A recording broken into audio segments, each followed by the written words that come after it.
नमस्कार, आप देख रहे हैं टेन न्यूज और मैं हूं आपके साथ शारदा झा। आप सभी दर्शकों का स्वागत है।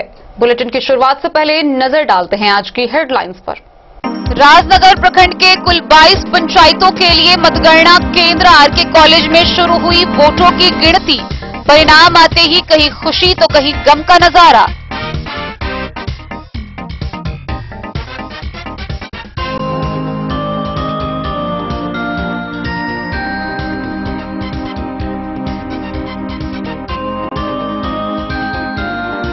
खजौली प्रखंड के पंचायत चुनाव को लेकर आरके कॉलेज मतगणना केंद्र में गिनती हुई शुरू।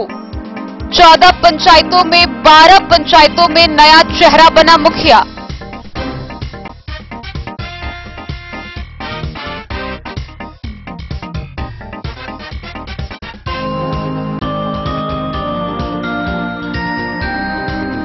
बिस्फी के सादुल्लापुर पंचायत के एसएच 57 के नीचे बाढ़ के पानी से बरामद हुआ एक शव। बिस्फी में बाढ़ के पानी में डूबकर हो चुकी है इस वर्ष अब तक 20 लोगों की मौत।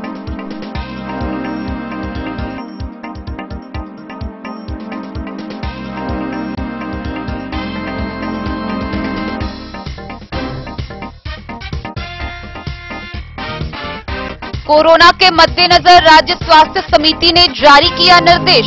पर्व त्योहार को देखते हुए भीड़ वाली जगहों पर बाहर से आने वाले लोगों की होगी कोविड जांच।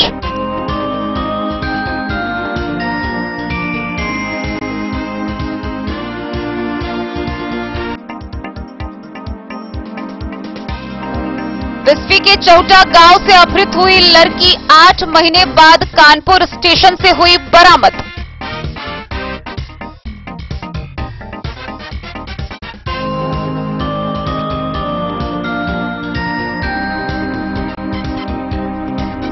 बेनीपट्टी में लोहिया चौक के समीप एक दुकान में अज्ञात चोरों ने हजारों रुपए के सामान की चोरी।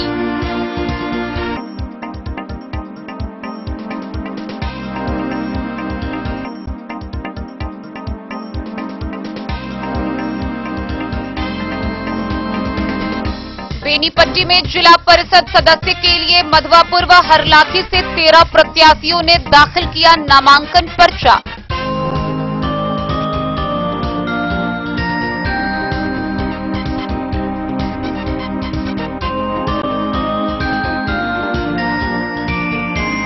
मधवापुर में पंचायत चुनाव के 5 पदों के लिए 13 पंचायतों ने भरा नामांकन पर्चा। पुलिस ने संध्या व रात्रि गश्ती की इलाके में तेज।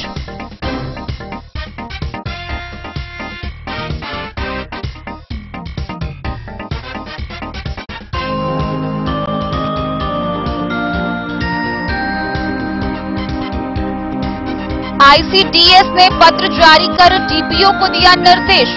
15 नवंबर से खुलेगा पूरे जिले का आंगनबाड़ी केंद्र।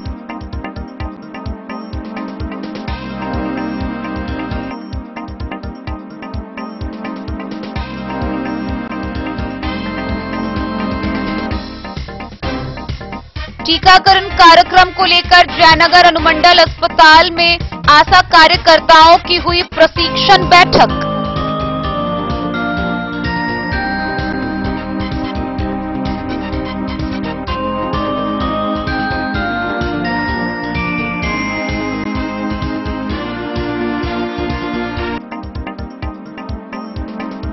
मधुबनी जिला आयुष समिति के तत्वाधान में 2 दिवसीय महाशिविर का हुआ आयोजन। लोगों के बीच आयुष औषधि का हुआ वितरण।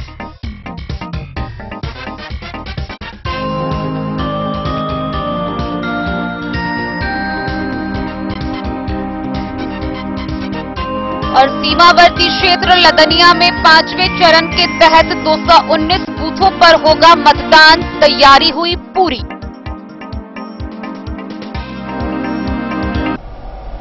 खबरें अब विस्तार से। मधुबनी जिले के राजनगर प्रखंड में कुल 22 पंचायतों के लिए पंचायत चुनाव चौथे चरण में संपन्न हुआ, जिसके बाद मतगणना केंद्र आरके कॉलेज में शुक्रवार सुबह से मतगणना आरंभ हुआ। मतगणना आरंभ होते ही विभिन्न उम्मीदवारों के समर्थकों की दिन भर जाम लगी रही। लोग परिणाम की प्रतीक्षा करते रहे। मधुबनी जिले में राजनगर प्रखंड में पंचायत चुनाव का मतगणना आरके कॉलेज मधुबनी में सुविधा को दृष्टिगत रखते हुए संपन्न हुआ। राजनगर के कुल 22 पंचायतों के लिए मधुबनी का आरके कॉलेज मतगणना केंद्र बनाया गया था। इस चरण में जिला परिषद के राजनगर से 3, पंचायत समिति सदस्य के 35, मुखिया के 22, सरपंच पद के लिए 22, ग्राम पंचायत सदस्य के लिए 312 पदों पर मतगणना हुआ। जिला परिषद सदस्य के लिए राजनगर क्षेत्र संख्या 30 से संजय कुमार राम ने दूसरी बार अपनी जीत का परचम लहराया है, तो छेदी राम की मां क्षेत्र संख्या 32 से क्षेत्र में चर्चित समाज सेवी की मां अमेरिका देवी ने भी अपनी जीत हासिल की। वहीं पहली मर्तबा क्षेत्र संख्या 31 से मोहम्मद फैयाज ने भी अपनी बाजी मारी। राजनगर से पंचायत समिति के लिए सतघारा से पंकज महतो ने जीत हासिल की। गौरतलब है कि राजनगर प्रखंड से मुखिया के लिए मंगरौनी से भारती झा, रघुनी डेहट से पूनम मिश्र, राघोपुर बलाट से मुन्नी मिश्र, सीवी पट्टी से प्रदीप झा, भरिया बिशनपुर से अनिरुद्ध यादव, चिचरीगो कानूनगो से राम कुमारी देवी, पिलखवार से भागे यादव, सिमरी से संतोष पासवान, कोयलक से शेखर सुमन, रामपट्टी से अरुण चौधरी, केथाही से अखलाक अहमद, तो वहीं कई प्रत्याशियों ने जीत हासिल की। गौरतलब है कि देर शाम तक मतगणना जारी रहा।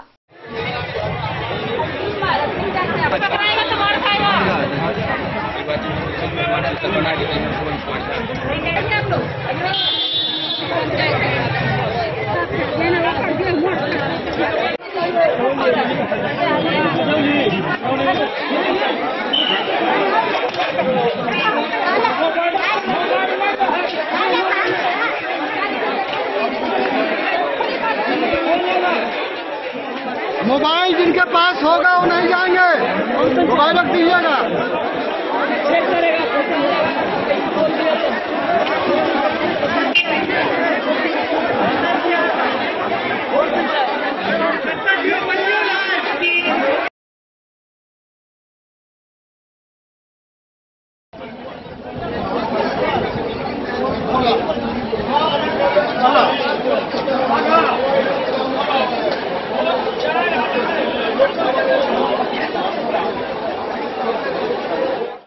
मधुबनी से फिरोज आलम की रिपोर्ट।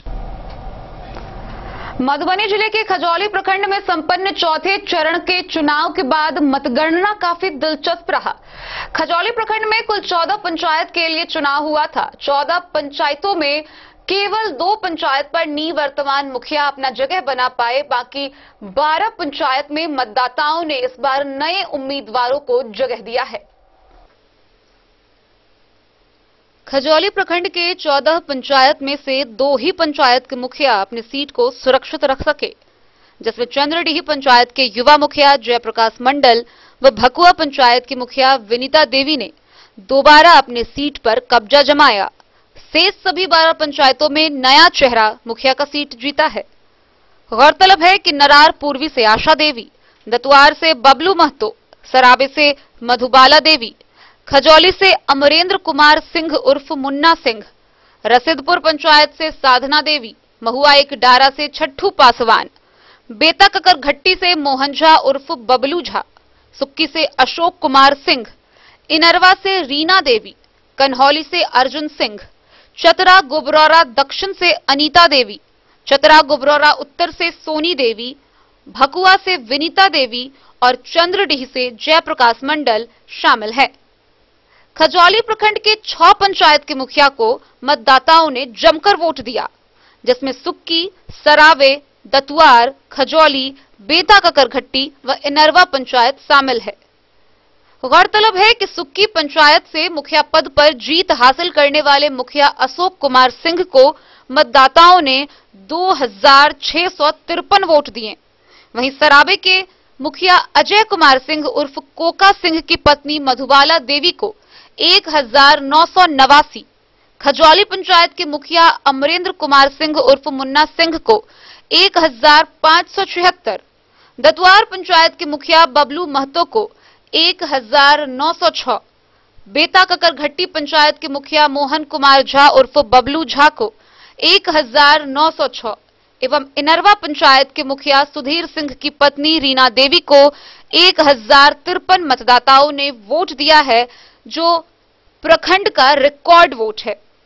खजौली प्रखंड के निवर्तमान प्रमुख व बेता ककरघट्टी पंचायत के पंचायत समिति सदस्य कुमारी उषा अपनी सीट बचाने में कामयाब हुई। वहीं खजौली के उप प्रमुख और नरार पूर्वी पंचायत के पंचायत समिति सदस्य रेखा कुमारी को अपनी सीट गंवानी पड़ी। उनके स्थान पर देवकला देवी ने शानदार जीत हासिल की है।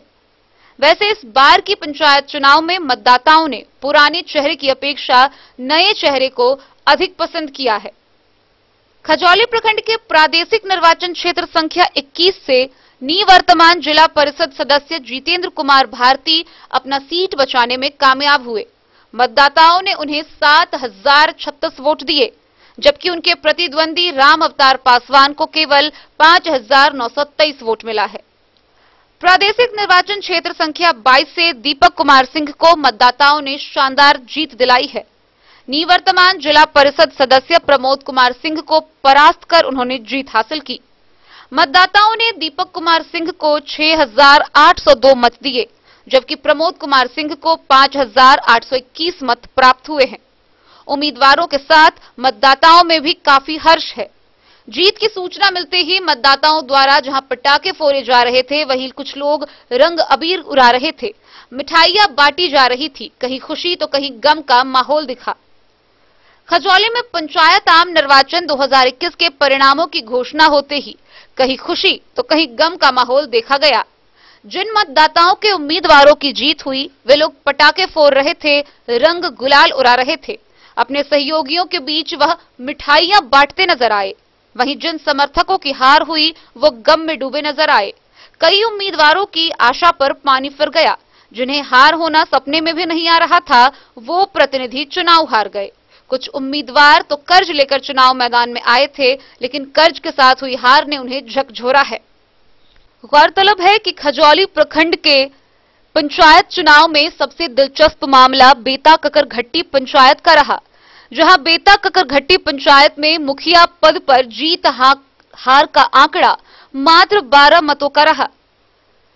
1240 मत से मोहन झा उर्फ बबलू झा ने मुखिया की कुर्सी हासिल की। वहीं निवर्तमान मुखिया शिव कुमार यादव 1228 मत पर ही सिमट गए।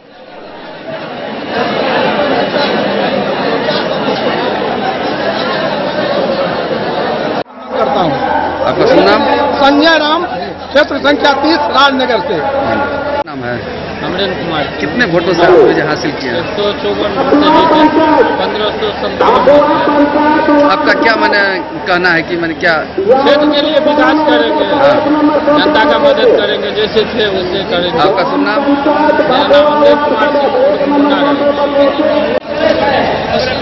मेरा नाम अमरेन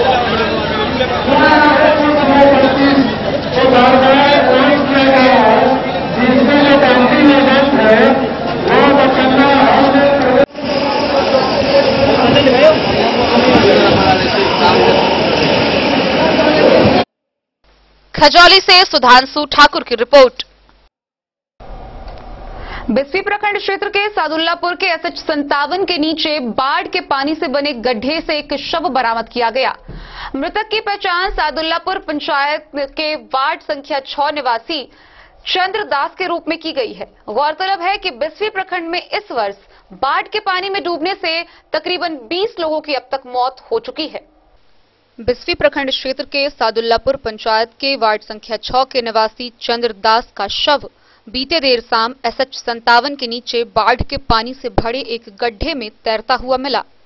इस संबंध में चंद्रदास की पत्नी कौशल्या देवी ने बीते 20 अक्टूबर को अपने पति को शाम में घर से निकलने के बाद वापस नहीं आने का एक सनहा दर्ज करवाई थी।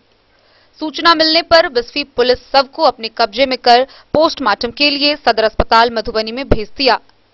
गौरतलब है कि इस वर्ष बिस्फी प्रखंड क्षेत्र में अब तक बाढ़ के पानी में डूबकर मरने वालों की संख्या 20 हो गई है। बिस्फी से सत्यनारायण यादव की रिपोर्ट। कोरोना टीकाकरण अभियान को लेकर भारत ने अपने 100 करोड़ का लक्ष्य हासिल कर लिया है। वहीं आगामी पर्व त्योहार को देखते हुए राज्य स्वास्थ्य समिति के कार्यपालक निदेशक ने जिला पदाधिकारी व सिविल सर्जन को पत्र जारी किया है। इस पत्र में निर्देशित किया गया है कि आगामी पर्व त्योहार के दौरान बाहर से आने वाले लोगों की संभावना प्रबल है, तो बाहर से आने वाले वो सभी जगह, bus stand, airport, railway station, इन सभी जगहों पर यात्रियों की पहली कोरोना जांच की जाएगी। उसके बाद उन्हें आगे जाने दिया जाएगा। मधुबनी जिला सहित पूरे राज्य में कोविड-19 वैश्विक महामारी से बचाव हेतु टीकाकरण कार्य संचालित किया जा रहा है। देश ने कोविड टीकाकरण का 100 करोड़ का आंकड़ा पार कर लिया है और पूरे देश में ज्यादा से ज्यादा लोगों को टीकाकृत करने की मुहिम जारी है। आगामी नवंबर माह में आने वाले पर्व त्योहार के कारण राज्य से बाहर रहने वाले निवासियों के आवागमन की प्रबल संभावना है। ऐसे में कोविड संक्रमण के खतरे को ध्यान में रखते हुए राज्य में प्रवेश करने वाले सभी प्रमुख स्थल जैसे रेलवे स्टेशन, बस अड्डा जैसी जगहों पर बाहर से आने वाले लोगों की रैपिड एंटीजन टेस्ट के द्वारा जांच की जाएगी। इस आलोक में संजय कुमार सिंह, कार्यपालक निदेशक, राज्य स्वास्थ्य समिति ने सभी जिलाधिकारी व सिविल सर्जन को पत्र जारी कर जरूरी निर्देश दिए हैं। जारी पत्र में निर्देश दिया गया है कि जिला के अंतर्गत प्रवेश करने वाले सभी प्रमुख स्थल जैसे रेलवे स्टेशन, बस अड्डा व एयरपोर्ट पर कोविड-19 की जांच रैपिड एंटीजन टेस्ट के द्वारा सुनिश्चित कराया जाना है। जारी पत्र में निर्देशित है कि रैपिड एंटीजन टेस्ट में व्यक्ति के संक्रमित पाए जाने पर तत्काल उस व्यक्ति की आरटी-पीसीआर जांच करना सुनिश्चित की जाए। जारी पत्र में बताया गया है कि आरटी-पीसीआर जांच का प्रतिवेदन प्राप्त होने तक एंटीजन पॉजिटिव लोगों को जिला के किसी क्रियाशील आइसोलेशन सेंटर में रखने की व्यवस्था की जाए। आइसोलेशन सेंटर में रखे गए लोगों का इलाज की व्यवस्था संक्रमण के लक्षण के आधार पर सुनिश्चित किया जाए। साथ ही आरटी-पीसीआर जांच में नेगेटिव आने वाले व्यक्तियों को उनके घर जाने दिया जाए। जारी पत्र में निर्देशित है कि अगर संक्रमित व्यक्तियों के परिलक्षित लक्षणों के आलोक में होम आइसोलेशन में भेजने का निर्णय लिया जाता है तो उस व्यक्ति के स्वास्थ्य के नियमित पर्यवेक्षण की व्यवस्था भी सुनिश्चित किया जाना है। पत्र में निर्देशित है कि जारी निर्देशों का सख्ती से अनुपालन करना है।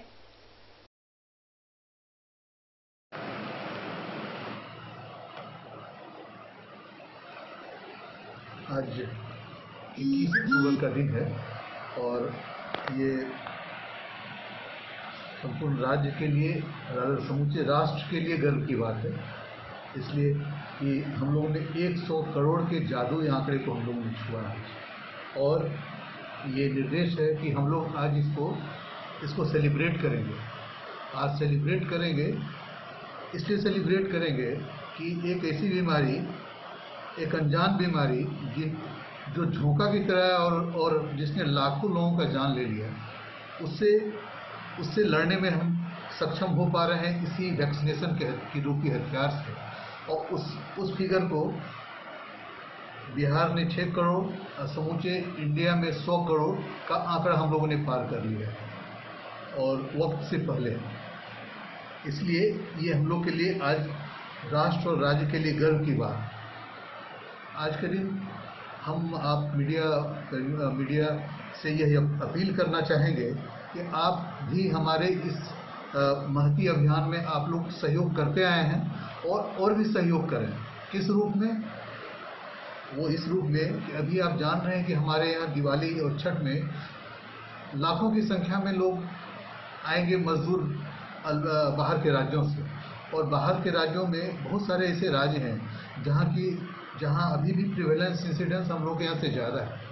हो सकता है कि वेरिएंट भी वहाँ अलग हो और वो वेरिएंट यहाँ पर उसको फर्टाइल ग्राउंड मिलेगा और वो पूरा फैलेगा और फिर हम लोग उसी चपेट में न आए। इसलिए आप लोगों से ये अपील है कि आप जितने भी आएंगे बाहर से माइग्रेंट्स, उनको अपने पत्रकारिता के माध्यम से, अपने चैनल के माध्यम से उन लोगों को ये मैसेज देने का प्रयास करें कि वो हमारी व्यवस्था हर जगह है। सुदूर इलाकों में भी हमारी व्यवस्था है टेस्टिंग की और वैक्सीनेशन की। टेस्टिंग करा के जान लेना है कि वो किस स्थिति में है, उनमें वो वायरस है, इन्फेक्टेड है, वो ये पता चलेगा टेस्टिंग से। और अगर वो अभी तक प्रोटेक्टेड नहीं है तो वो वैक्सीनेट हो जाए। अगर उन्होंने फर्स्ट डोज लिया वहाँ और उनका सेकंड डोज ड्यू है तो ले लें। हमारे यहाँ भी कोवैक्सीन कोविशील्ड दूर दूर हम लोग करीब डेली अभियान चल रहा है और इसीलिए आपसे सहयोग की अपील करते हैं कि माइग्रेंट लेबर्स को आप उन लोगों को उत्प्रेरित करें कि टेस्टिंग करा लें और वैक्सीनेट करा लें। और एक और भी चीज़ आपको मधुबनी से फिरोज आलम की रिपोर्ट। बिस्फी प्रखंड के चौटा गांव से 8 महीने पूर्व अपहृत हुई एक लड़की को पुलिस ने कानपुर के रेलवे स्टेशन से बरामद किया है। एक और जहां लड़की की बरामदगी कर ली गई है, वहीं अपहरणकर्ता जो कि यूपी के संत रविदास थाना क्षेत्र के कसीदा गांव का रहने वाला आकाश कुमार सिंह है, उसे भी पुलिस ने गिरफ्तार कर लिया है। 8 महीने पूर्व बिस्फी प्रखंड क्षेत्र के चौटा गांव से अपहृत की गई एक लड़की कानपुर रेलवे स्टेशन से बरामद कर ली गई है। इस मामले का अपहरणकर्ता यूपी के संत रविदास नगर थाना क्षेत्र का कसीदा गांव का आकाश कुमार सिंह है, जिसे बिस्फी पुलिस ने 8 महीने तक अथक प्रयास करने के बाद सफलता पाई। पुलिस अपहृता लड़की को मेडिकल जांच व कोर्ट में 164 के बयान दर्ज कराने के लिए कोर्ट भेज दिया है। वहीं अपहरणकर्ता आकाश कुमार सिंह को भी गिरफ्तार कर न्यायिक हिरासत में जेल भेज दिया गया है। बिस्फी से सत्यनारायण यादव की रिपोर्ट। बेनीपट्टी नगर पंचायत के लोहिया चौक के समीप स्थित एक जूते चप्पल की दुकान में बीती रात चोरों ने हजारों के सामान पर हाथ साफ किया, साथ ही दुकान में रखे नगद की भी सफाई कर दी और चोरों ने पकड़े ना जाने के डर से साक्ष्य को छुपाने के लिए सीसीटीवी कैमरा को भी तोड़ दिया। बेनीपट्टी नगर पंचायत के लोहिया चौक के ट्रांसफार्मर के निकट चोरों ने इंडिया फुटवियर को हजारों का चूना लगा दिया है। चोरों ने दुकान का गेट तोड़कर दुकान में करीब 50,000 मूल्य के जूते व चप्पल का बंडल ही गायब कर दिया। वहीं दुकान के गल्ले से करीब 1000 नगद भी ले उड़े। सुबह दुकानदार जब दुकान खोलने के लिए पहुंचा तो दुकान की स्थिति देख उसके होश ही उड़ गए। अंधेरी के दुकानदार मोहम्मद सदरे आलम ने बताया कि दुकान के गल्ले के निकट कीमती चप्पल का बंडल रखा था, वहीं रैक से भी बहुत सारा जूता व चप्पल गायब है। उधर चोरी की घटना सीसीटीवी में ना कैद हो जाए, इस संभावना को भी चोरों ने खत्म करते हुए सीसीटीवी कैमरा को ही तोड़ दिया है। हालांकि चोर का कट्टर जिसने उसने ताला काटा होगा वह दुकान में ही छूट गया है। उधर चोरी की जानकारी होने पर दुकान के निकट दर्जनों लोग जुट गए हैं और पुलिस की गश्ती पर सवाल उठा रहे हैं। लोगों का कहना है कि जब मुख्यालय में इस तरह की चोरी होगी तब तो हद है। फिलहाल दुकान पर भीड़ जमी रही। बेनीपट्टी से विनोद कुमार की रिपोर्ट। खबरों का सिलसिला जारी रहेगा, जल्द ही लौटेंगे एक छोटे से ब्रेक के बाद। आप बने रहिए हमारे साथ। आयुर्वेद अपनाएं, निरोगी जीवन पाएं। आईएमसी के आयुर्वेदिक प्रोडक्ट अब आपके शहर मधुबनी में भी उपलब्ध है। स्वस्थ और निरोगी जीवन के लिए स्वदेशी आयुर्वेदिक प्रोडक्ट वर्षों से करोड़ों ग्राहक का विश्वसनीय आईएमसी लेकर आया है आपके लाभ और सुविधा के लिए विभिन्न आयुर्वेदिक औषधि। कब्ज हो या पेट दर्द, बालों का झरना हो या वजन का घटना, डायबिटीज की समस्या हो या फिर परेशान कर रहा हो लो या हाई ब्लड प्रेशर, जोड़ों के दर्द से लेकर आंखों की रोशनी बढ़ाने में कारगर है विभिन्न औषधि। साइड इफेक्ट की चिंता नहीं, स्वस्थ जीवन की पूरी गारंटी। आईएमसी आयुर्वेदिक प्रोडक्ट तो करोड़ों भारतीयों के विश्वास को आप भी अपनाएं और जीवन को निरोग बनाएं। पता याद रखें, संजीत ट्रेडर्स, चभच्चा चौक, मधुबनी। आपके घर में है शादी, वर्षगांठ या मुंडन या कोई भी सामूहिक आयोजन, तो आपके लिए सबसे बेहतर है शैल सीता मंडपम। जी हाँ, मधुबनी शहर से सटे रामपट्टी हाट के समीप है शैल सीता मंडपम। यहाँ विभिन्न प्रकार के सामूहिक आयोजन की पूरी व्यवस्था है। विवाह, वर्षगांठ, जन्मदिन और सभी सामूहिक सभाओं के आयोजन के लिए भव्य हॉल की व्यवस्था है। साथ साथ किचन और पार्किंग स्थल की भी पूरी व्यवस्था है। Catering, tent, light and sound, videography सभी सुविधाओं से लैस है रामपट्टी स्थित शैल सीता मंडपम। आकर्षक सजावट से सजा साफ सुथरा स्वच्छ परिसर के साथ शैल सीता मंडपम। तो अब किसी भी सामूहिक आयोजन के लिए ना हो परेशान, शैल सीता मंडपम है इसका समाधान। पता याद रखेंगे, शैल सीता मंडपम, रामपट्टी हाट के समीप, मधुबनी। बेहतरीन साड़ियों एवं रेडीमेड कपड़ों का अनूठा संगम, बॉम्बे फैशन। शादी हो या कोई त्योहार, हर तरह के खास आयोजन में आपको पसंद आएंगी यहाँ की डिजाइनर, कामदार एवं बेहतरीन साड़ियाँ। यानी अगर आप चाहते हैं सभी प्रकार की कामदार, फैंसी, बनारसी, प्योर सिल्क, सूती साड़ियाँ, सलवार सूट और लहंगा चुन्नी, तो सोचने की जरूरत नहीं, आए बॉम्बे फैशन। हम रखते हैं आपकी पसंद का ख्याल। शर्टिंग, सूटिंग एवं ब्रांडेड रेडीमेड कपड़े भी मिलेंगे आपको उचित मूल्य पर। यही नहीं, बच्चों के कपड़े बाजार से कम कीमत पर, यानी होलसेल रेट पर प्राप्त करें। पता याद रखें, बॉम्बे फैशन, महिला कॉलेज रोड, मधु। होटल गोकुल राज।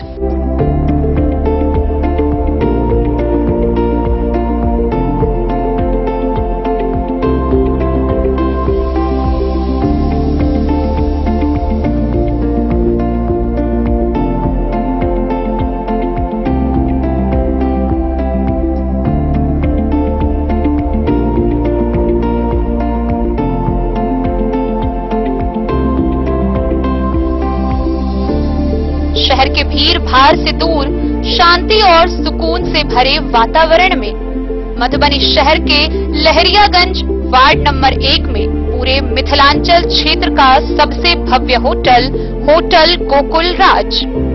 4 मंजिला इमारत की इस होटल में है 4 बड़े बड़े बैंकेट हॉल, रिंग सेरेमनी, शादी, मीटिंग या पार्टी, हर एक आयोजन के लिए अलग से हॉल की व्यवस्था, रेस्टोरेंट की व्यवस्था जहां एक से बढ़कर एक लजीज व्यंजनों का मिलेगा संगम, और रहने का उचित प्रबंध, suite room, AC room, non AC room से सुसज्जित होटल जहां लिफ्ट की भी है व्यवस्था, पार्किंग का पूरा इंतजाम।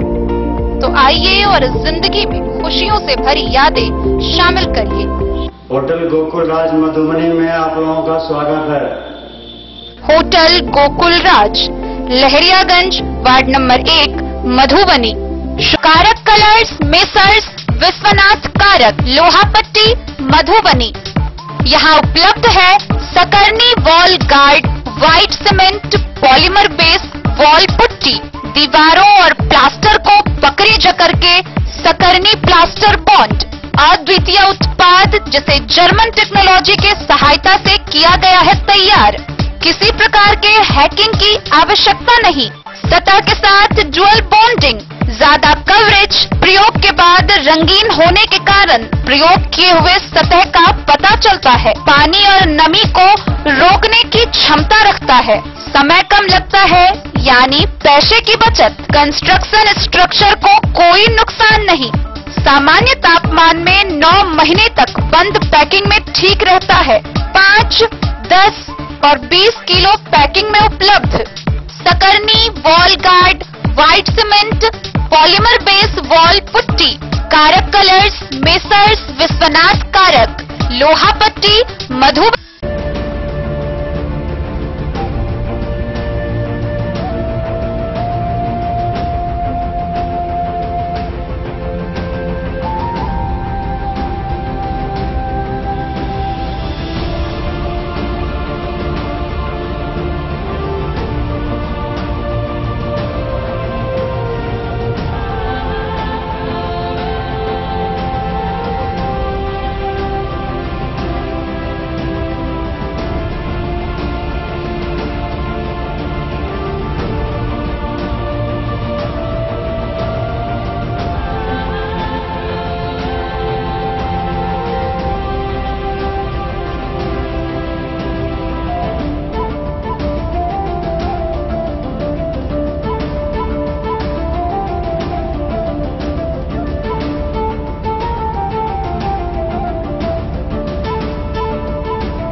Amarnath Prasad jewellers 916 hallmark branded gold एवं diamond jewellery showroom, Gandhi Chowk, Rajnagar बाजार। नामांकन के तीसरे दिन बेनीपट्टी अनुमंडल में जिला परिषद सदस्य पद के लिए मधवापुर व हरलाखी से कुल 13 प्रत्याशियों ने नामजदगी के पर्चे दाखिल किए। नामांकन पर्चा भरने के बाद समर्थकों की भीड़ लगी रही, जिन्होंने उन्हें माला पहनाकर उनका स्वागत किया। बेनीपट्टी अनुमंडल कार्यालय प्रकोष्ठ में शुक्रवार को आरओ सह एसडीओ अशोक कुमार मंडल के समक्ष मधवापुर व हरलाखी प्रखंड से जिला परिषद सदस्य पद के लिए कुल 13 प्रत्याशियों ने नामांकन का पर्चा दाखिल किया। हरलाखी प्रखंड के जिला परिषद प्रादेशिक निर्वाचन क्षेत्र संख्या 1 से सोनदाई देवी, विनिता देवी, प्रमिला देवी 2 सेट में नामांकन का पर्चा दाखिल किया। वहीं क्षेत्र संख्या 2 से कौशल्या रीना ने नामांकन का पर्चा दाखिल किया। मधवापुर प्रखंड के जिला परिषद प्रादेशिक निर्वाचन क्षेत्र संख्या 3 से शुक्रवार को किसी भी प्रत्याशियों ने नामांकन का पर्चा दाखिल नहीं किया। वहीं मधवापुर क्षेत्र संख्या 4 से निवर्तमान जिला परिषद सदस्य श्रवण यादव 2 सेट में, चंद्रदेव यादव 1 सेट, बाल कृष्ण मंडल 2 सेट में, राम सेवक पासवान 1 सेट व मोहम्मद अकबर ने 1 सेट में नामांकन का पर्चा दाखिल किया। इस तरह हरलाखी प्रखंड के कुल 6 और मधवापुर प्रखंड से 7 सहित कुल 13 प्रत्याशियों ने गुरुवार को तीसरे दिन नामांकन दाखिल किया। नामांकन के लिए अनुमंडल में सुरक्षा व्यवस्था तगड़ी की गई थी। अग्निशमन विभाग के समीप बांस बैरिकेडिंग की गई थी। हालांकि बैरिकेडिंग के बावजूद प्रत्याशी के समर्थक अनुमंडल परिसर में चहलकदमी करते नजर आए, जबकि नामांकन के लिए सुरक्षा के दृष्टिकोण से पुलिस बल व चौकीदार को प्रतिनियुक्त किया गया था। उधर नामांकन का पर्चा दाखिल कर बाहर निकले ही दर्जनों की संख्या में मौजूद समर्थकों ने अपने अपने प्रत्याशियों को गुलाल व फूल मालाओं से लाद दिया और समर्थन में नारे लगाए। सबसे पहले मैं सभी जनता मालिक को, छात्र, नौजवान, बड़े बुजुर्ग, सभी गणमान्य व्यक्तियों और मीडिया के सभी भाइयों को, सभी को हार्दिक अभिनंदन करता हूं और कहना चाहता हूं कि जनता मालिक का जो आशीर्वाद मिला, इस आशीर्वाद से हम जिला पार्षद बने। क्या नाम है? क्या नाम? जनसंख्या कितने से नामांकन? जो समस्या था इस सबको हमने जिला परिषद की बैठक में आवाज उठाकर के कराने का काम किया और अभी भी मेरा सोच है जो भी काम जहाँ भी कुछ बाकी रह गया है तो उसको पूरा करने का काम करेंगे। जनता मालिक का आशीर्वाद मिलता है, हम जीत के जाते हैं जिला में। एक एक समस्या को, किसी भी तरह की समस्या है उसको निदान कराने का काम करेंगे।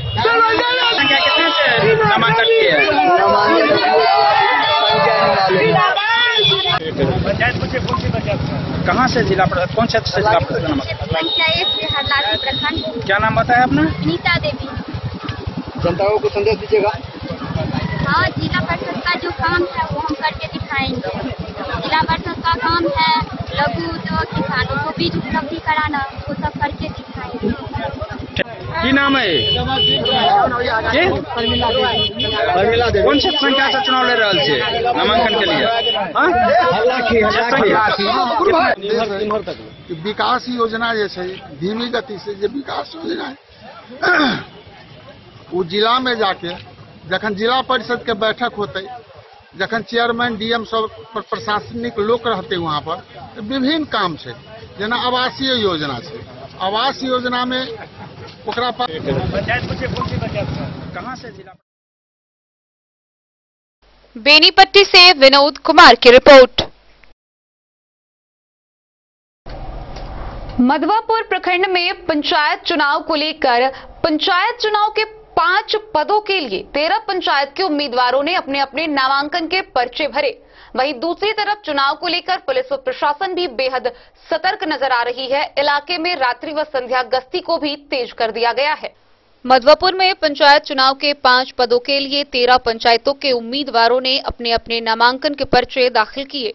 मुखिया पद के लिए 26, सरपंच पद पर 23 और पंचायत समिति सदस्य पद हेतु 27 लोगों ने नामांकन के पर्चे दाखिल किए।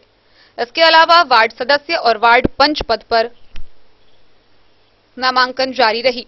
मुखियापट्टी पंचायत की आरती देवी और सलेमपुर से देवेंद्र प्रसाद यादव सहित विभिन्न पंचायतों से प्रत्याशियों ने नामांकन कराया।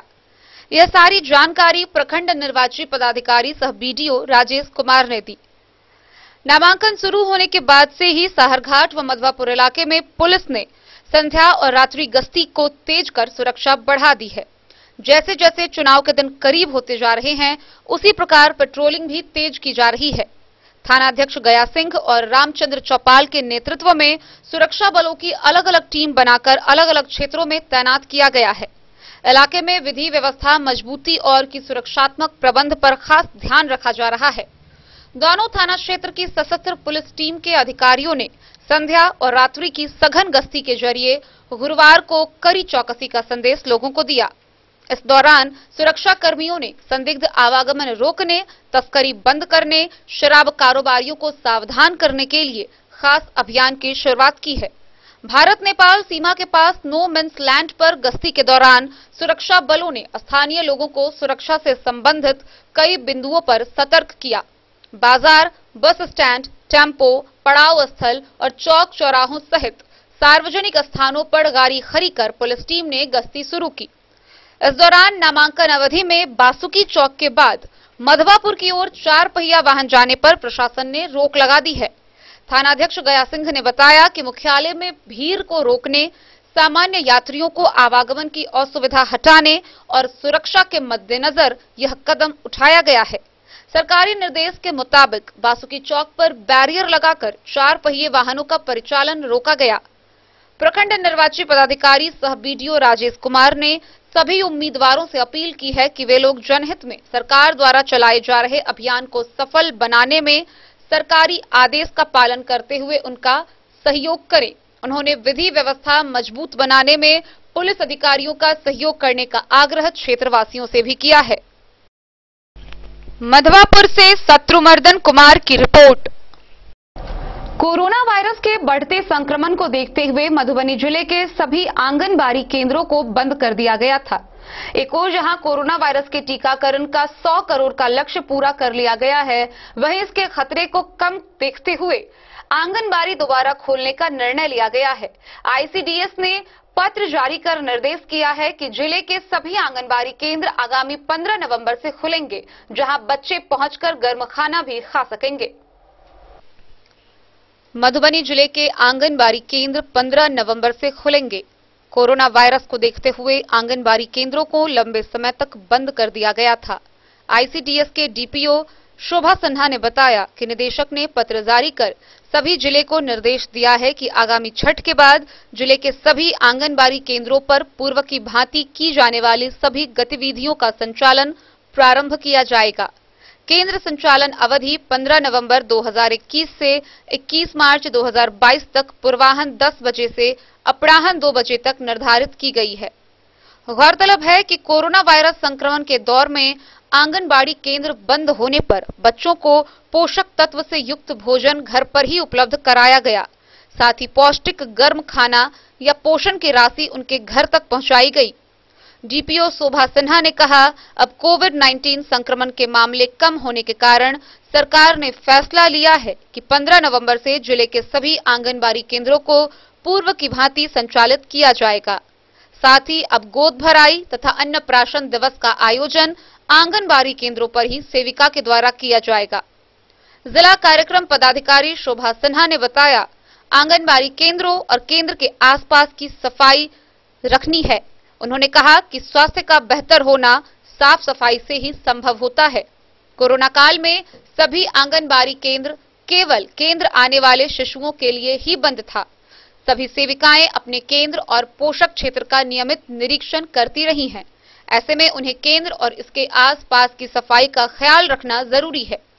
डीपीओ ने बताया, सभी सेविकाओं और सहायिकाओं को साफ सफाई पर विशेष ध्यान रखने का निर्देश दिया गया है।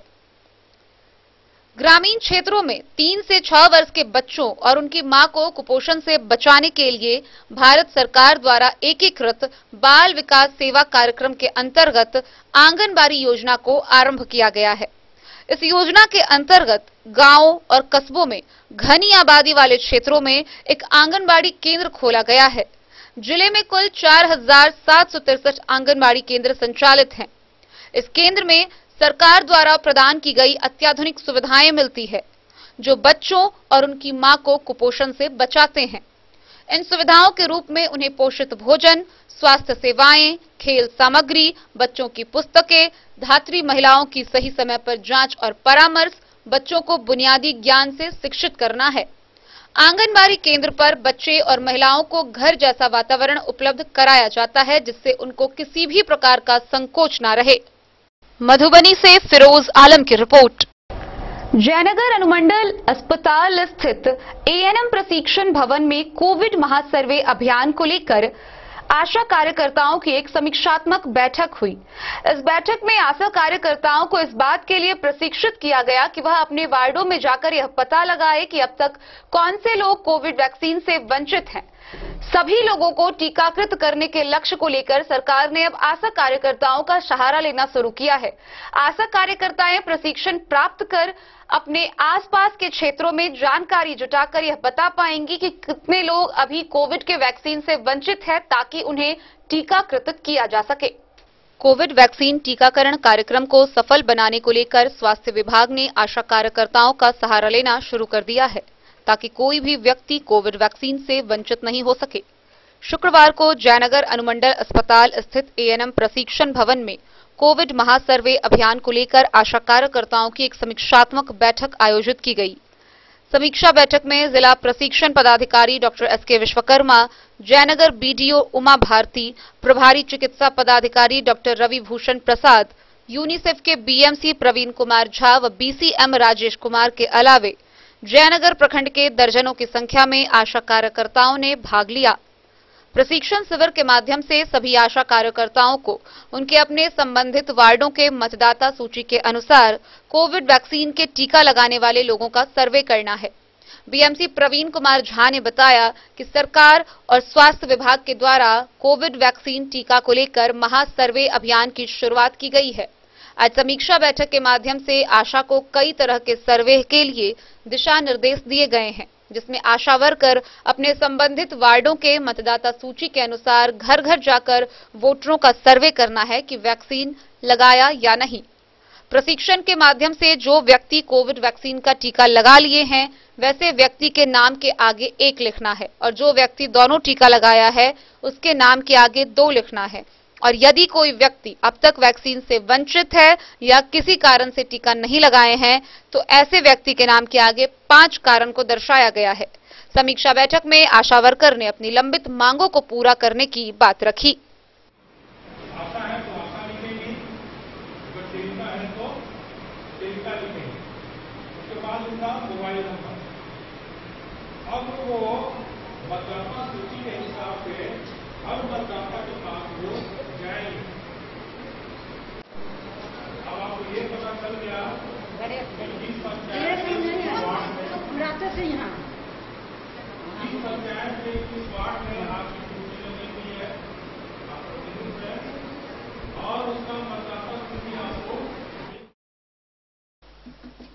मोहम्मद अली के साथ हनुमान प्रसाद मोर की report.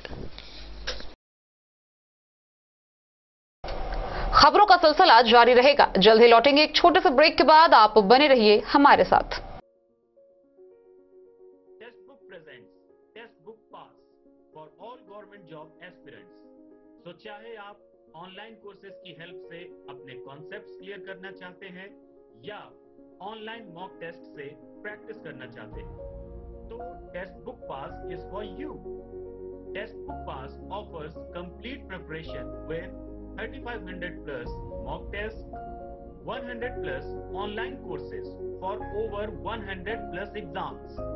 And to improve your speed, accuracy and faster learning, you will also get 500 plus tips and tricks videos, 30 plus test attempt strategy sessions, 1000 plus practice sets and quizzes, 500 plus PDF study notes.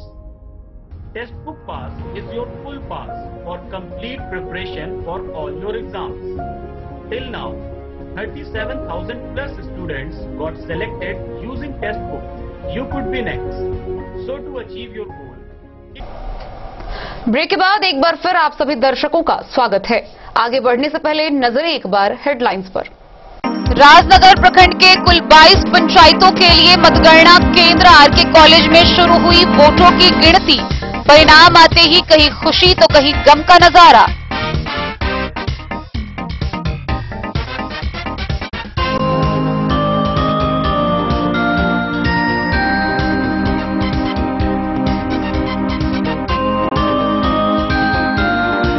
Khajauli प्रखंड के पंचायत चुनाव को लेकर R K college मतगणना केंद्र में गिनती हुई शुरू। 14 पंचायतों में 12 पंचायतों में नया चेहरा बना मुखिया।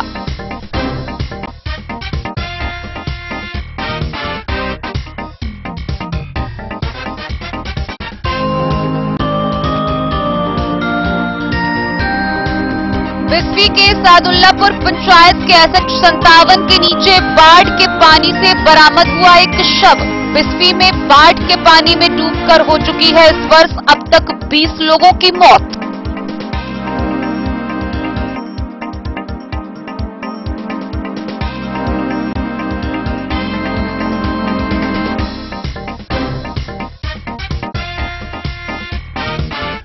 कोरोना के मद्देनजर राज्य स्वास्थ्य समिति ने जारी किया निर्देश। पर्व त्योहार को देखते हुए भीड़ वाली जगहों पर बाहर से आने वाले लोगों की होगी कोविड जांच।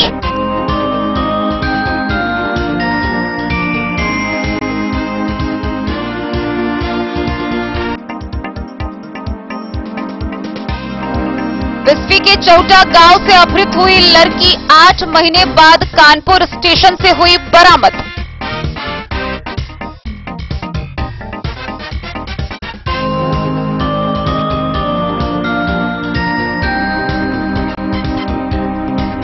बेनीपट्टी में लोहिया चौक के समीप एक दुकान में अज्ञात चोरों ने हजारों रुपए के सामान की चोरी।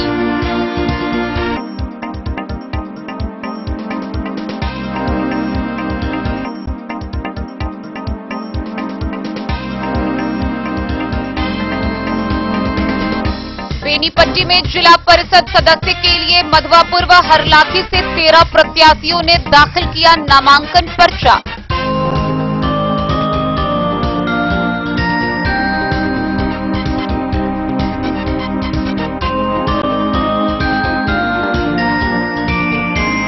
मधवापुर में पंचायत चुनाव के 5 पदों के लिए 13 पंचायतों ने भरा नामांकन पर्चा। पुलिस ने संध्या व रात्रि गश्ती की इलाके में तेज।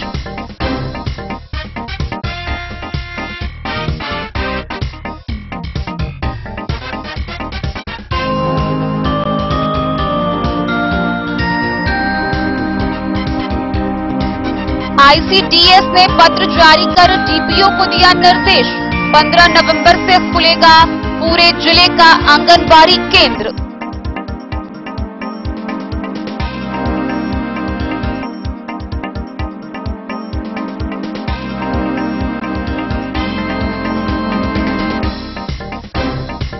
टीकाकरण कार्यक्रम को लेकर जयनगर अनुमंडल अस्पताल में आशा कार्यकर्ताओं की हुई प्रशिक्षण बैठक।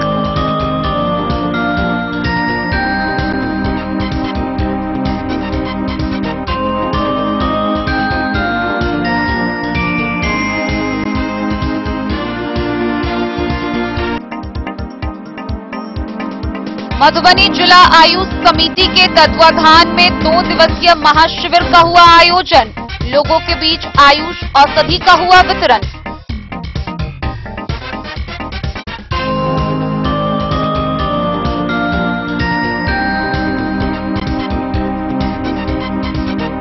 और सीमावर्ती क्षेत्र लदनिया में 5वें चरण के तहत 219 बूथों पर होगा मतदान। तैयारी हुई पूरी। राज्य आयुष समिति पटना व मधुबनी जिला आयुष समिति के तत्वाधान में आयुष ग्राम योजना के अंतर्गत 2 दिवसीय महाशिविर का आयोजन किया गया। इस शिविर में एक ओर जहां लोगों को आयुष औषधि दी गई, वहीं दूसरी ओर आयुष के प्रति जागरूक भी किया गया।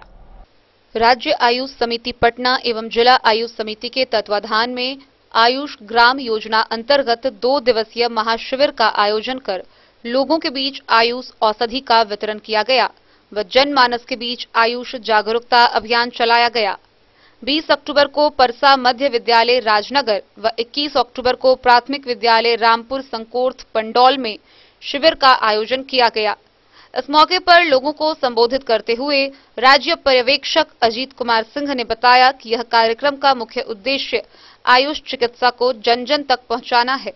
उन्होंने कहा कि आयुर्वेदिक, यूनानी, होम्योपैथिक, योग एवं नेचुरोपैथी के प्रति विश्व भर में काफी क्रेज व विश्वास बढ़ा है। ग्रामीण क्षेत्रों में लोगों को जागरूक करने व इसकी महत्ता को लेकर यह महाशिविर का आयोजन किया गया है। जिला होम्योपैथिक चिकित्सा पदाधिकारी डॉक्टर हरेंद्र लाल दास ने बताया कि महाशिविर में आयुर्वेदिक, यूनानी, होम्योपैथिक, योग एवं नेचुरोपैथी के चिकित्सकों द्वारा रोगियों का उपचार किया गया व औषधि उपलब्ध कराई गई। डॉक्टर दास ने कहा कि जिले में देशी चिकित्सा पद्धति के प्रति अब लोगों का रुझान बढ़ रहा है। सरकार के साथ साथ विभाग भी इसे बढ़ावा देने का हर संभव प्रयास कर रहा है। मधुबनी से फिरोज आलम की रिपोर्ट। सीमावर्ती क्षेत्र लदनिया प्रखंड में 5वें चरण में पंचायत चुनाव होना है। 5वें चरण के पंचायत चुनाव को लेकर तैयारी पूरी कर ली गई है। कुल 1314 मतदान कर्मी लगाए गए हैं तथा बूथों की संख्या 219 है। तैयारी पूरी कर ली गई है। रविवार की सुबह 7 बजे से शाम के 5 बजे तक वहां मतदान होगा।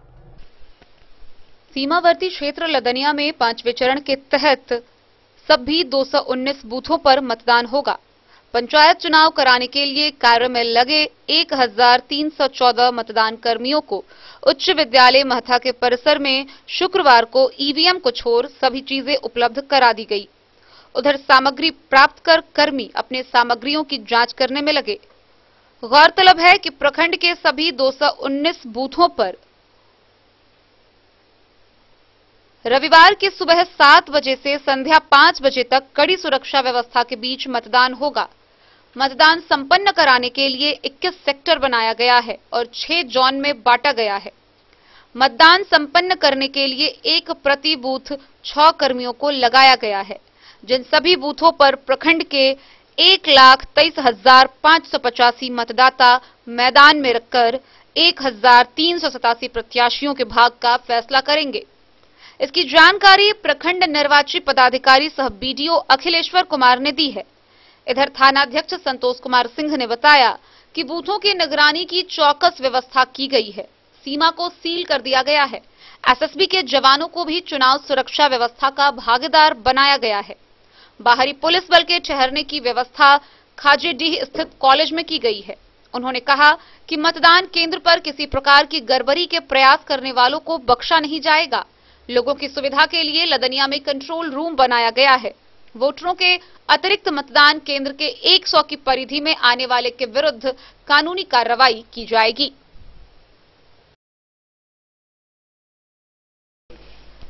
लदनिया से आशीष चंद्र झा की रिपोर्ट। साहर घाट में नियमित टीकाकरण की सेवा क्षेत्रवासियों के लिए शुरू कर दी गई है। इसको लेकर 9 to 9 कोविड वैक्सीनेशन का शुभारंभ हुआ है, जिसका उद्घाटन प्रभारी चिकित्सा पदाधिकारी सह थानाध्यक्ष ने किया।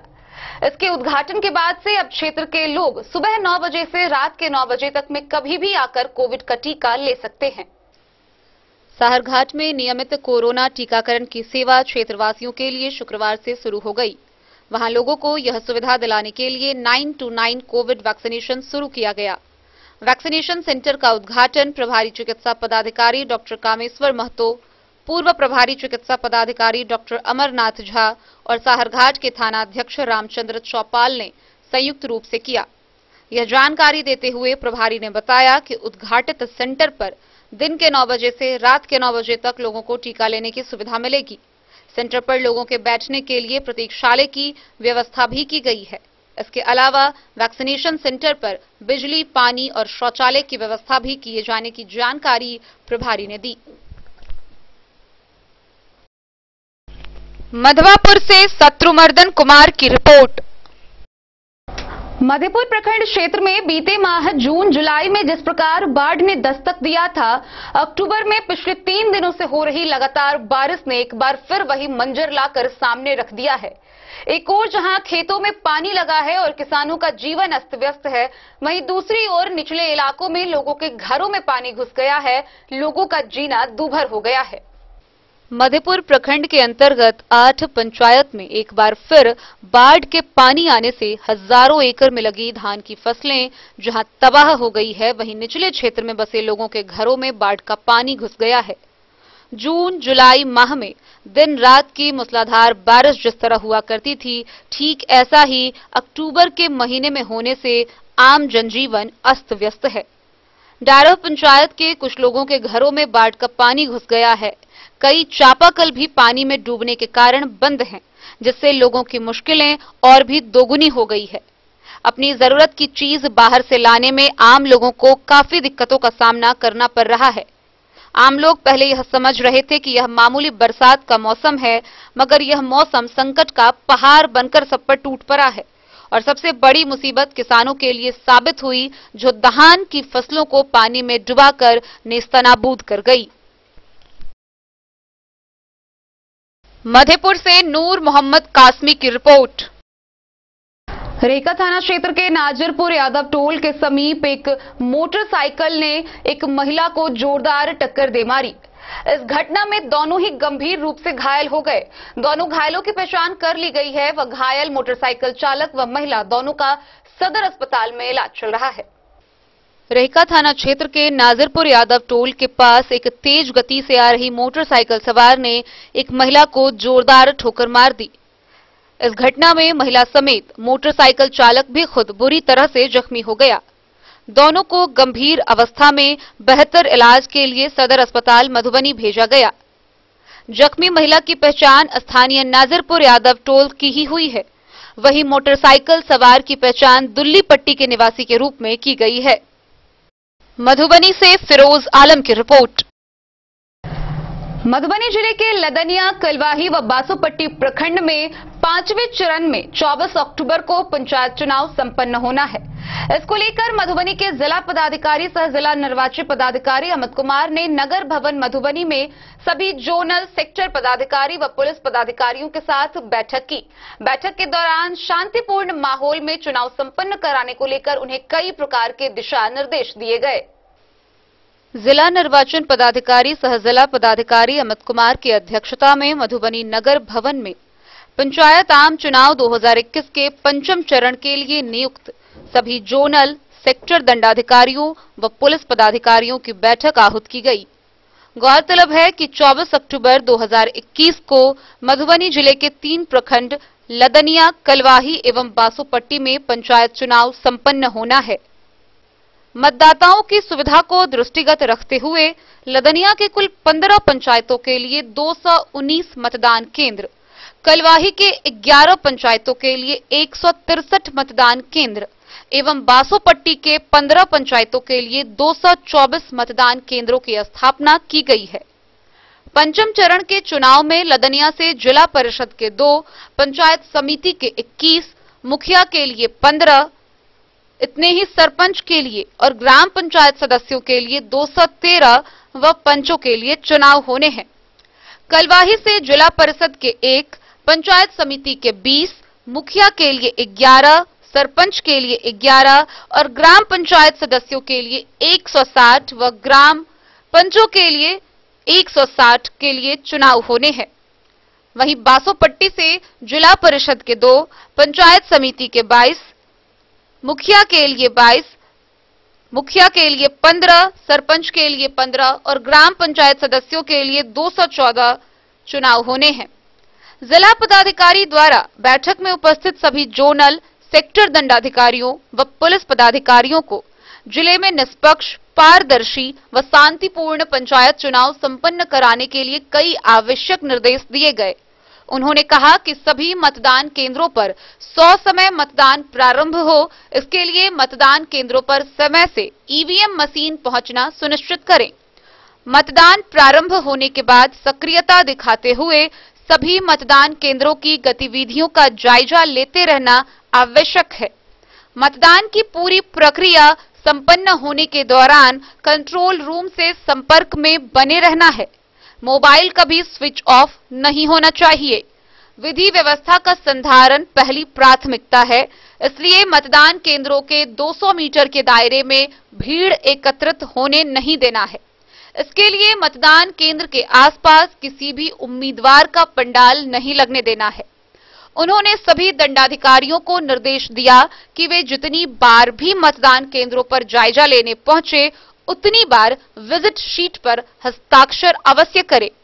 इस बात की जानकारी भी ले कि चुनाव आयोग द्वारा बताए गए मोबाइल ऐप का पीठासीन पदाधिकारी द्वारा इस्तेमाल किया जा रहा है या नहीं। इस बार बोगस मतदान रोकने के लिए मतदान केंद्रों पर बायोमेट्रिक सत्यापन का भी प्रावधान किया गया है। मतदान निश्चित रूप से अपने निर्धारित समय सुबह के 7 बजे से शुरू हो जाना चाहिए। मतदान समाप्ति के लिए 5 बजे का समय निर्धारित किया गया है। पिछले चरण के चुनावों में देखा गया है कि मतदान केंद्रों पर 5 बजे के बाद भी मतदाताओं की भीड़ रहती है। उन्होंने कहा कि यदि किसी भी मतदान केंद्र पर 5 बजे भी मतदाता कतार में खड़े हैं तो सबसे पिछले व्यक्ति से 1 की संख्या से पर्ची वितरित की जाए। इसके बाद आने वाले किसी भी व्यक्ति को मतदान में भाग लेने की इजाजत नहीं दी जाएगी।